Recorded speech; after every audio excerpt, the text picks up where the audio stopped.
16 आने सच यानी कि शुद्ध सच। ये जगत एक मिथ्या है, एक भ्रम है और ईश्वर ही सत्य है। ये 16 आने सच है।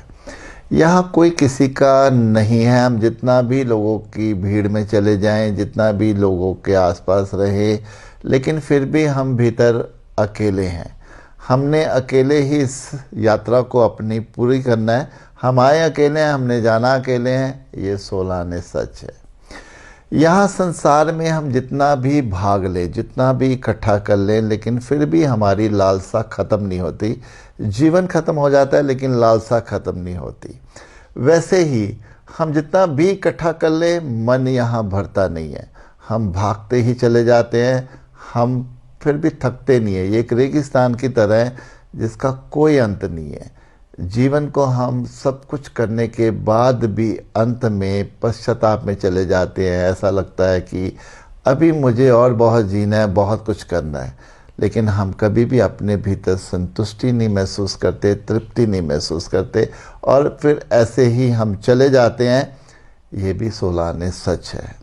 वही हम रिश्तों की बात करें तो यहाँ किसी के लिए हम कितना भी कुछ कर लें, लेकिन अंत में यही सुनने को मिलता है कि तुमने किया ही क्या है। या तुमने जितना भी किया है इतना तो हर कोई दूसरे के लिए करता है, तुमने कुछ खास क्या किया है।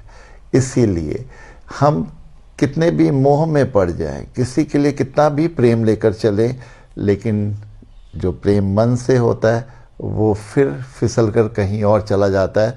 और यहाँ जो हृदय से प्रेम करता है वो हृदय कभी ना कभी फिर टूट भी जाता है। ये भी 16 आने सच है। इस संसार में कोई भी हमारी ज़िंदगी नहीं जी सकता। अगर भूख हमारी है तो खाना भी हमें ही खाना पड़ेगा। अगर सोना हमने है तो हमारी नींद ही मायने रखती है। ऐसे ही जीवन में जब हमने मुक्ति की ओर जाना है तब हमें अपने आप में सिमटना होगा, हमें स्वयं को जानना होगा और हमें ईश्वर की राह पर तो चलना ही होगा। जब हम सत्य की राह पर चलते हैं तभी हम अपनी सभी इच्छाओं से, कामनाओं से, कल्पनाओं से बाहर होना शुरू होते हैं।